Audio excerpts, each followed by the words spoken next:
Protein শুধু body বিল্ডারদের জন্য? Think again. Protein না খেয়ে আপনার ফিটনেস গোল অ্যাচিভ করা পসিবলই না। Protein muscle recovery speed up করে, যা ফিজিক্যাল অ্যাক্টিভিটি, ওয়েট ট্রেনিং বা রানিং করার পর আপনার মাসেলসকে রিপেয়ার করতে হেল্প করে।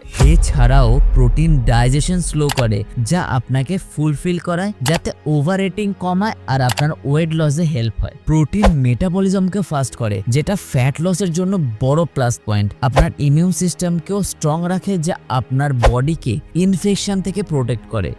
আর প্রোটিন কোলাজেন প্রোটেকশনকেও বাড়ায়, যেহেতু এটা স্কিন, হেয়ার আর নেলসকে হেলদি রাখে। সো প্রোটিন এই জন্য পার ডে ইনটেক করা খুব দরকার। সো বডি বিল্ডার ছাড়াও যে কোনো ফিটনেস গোল অ্যাচিভ করার জন্য প্রোটিন একটা essential macronutrient. Regular protein intake আপনার ওভারঅল হেলথকে অপটিমাইজ করে আর আপনার ফিটনেস জার্নিকে ফাস্টার আর এফিশিয়েন্ট বানায়। তাই প্রোটিন ইনটেক করতে যেন আপনি না ভোলেন। তাই প্রোটিনকে কখনোই নেগলেক্ট করবেন না, আর এটা ভাববেন না যে প্রোটিন শুধুমাত্র বডি বিল্ডারের জন্য। প্রোটিন প্রত্যেক জনের জন্য এসেনশিয়াল একটা ম্যাক্রোনিউট্রিয়েন্টস।